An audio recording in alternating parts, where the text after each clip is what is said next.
que se pueden echar presidentes electos porque sí, porque no tienen la mayoría en el Congreso, cuando son electos por el pueblo.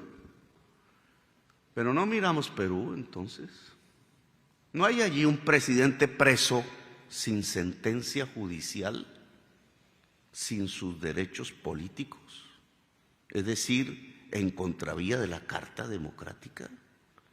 Nuestros sistemas jurídicos, no solo los de nuestros, los de allí, los de los vecinos, aún no están recortados de tal manera o construidos de tal manera que contradicen la Carta Democrática, que se pueden echar presidentes electos porque sí, porque no tienen la mayoría en el Congreso, cuando son electos por el pueblo. Dice la Carta Democrática que solo una sentencia judicial de juez penal quita derechos políticos. Entonces, ¿por qué le están quitando derechos políticos al pueblo si no hay sentencia judicial? No lo vemos, no lo vimos en Honduras, no lo vimos en el Paraguay, no lo vimos en Brasil, no lo estamos viendo ahora en Perú. ¿No podría suceder en Colombia o en otro país cualquiera de los que aquí presentes? ¿No estamos vulnerando el Pacto Democrático de las Américas? En lugar de ir hacia una carta más amplia de derechos, de profundización de la democracia, hacia un proyecto democrático que haga de América Latina el gran faro mundial de la razón y de la libertad. ¿No estamos yendo hacia atrás?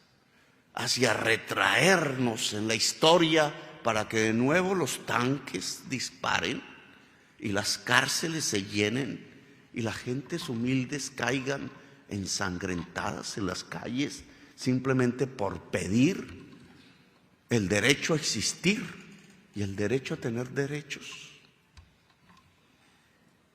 Yo invito a la reflexión, no invito a que nos confrontemos aquí, sino más bien a que nos reencontremos aquí en el camino democrático, porque si nos juntamos, si juntamos y articulamos las posibilidades económicas de la nueva economía que es absolutamente imprescindible construir en el corto plazo, la economía descarbonizada, cantante hacia la vida, usadora intensamente de las energías limpias y renovables, y de lo que América Latina podría ser, que al juntar naturaleza, minerales, viento, sol y agua, podría encontrar el camino de su propia industrialización y por tanto de su propia prosperidad.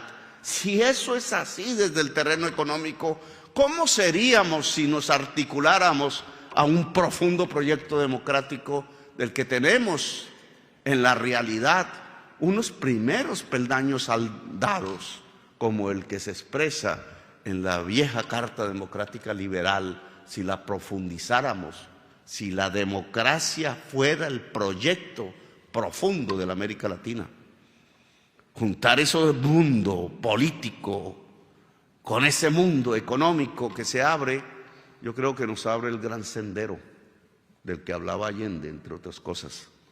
El gran sendero de las transformaciones, el gran sendero del nuevo papel que las culturas, que como sangres cósmicas, podríamos decir, como decía Vasconcelos, se juntan en este rincón del planeta, podría ser el sendero precisamente para demostrar que es posible y que es real ser una potencia mundial de la vida. Gracias, muy amables, por haberme escuchado.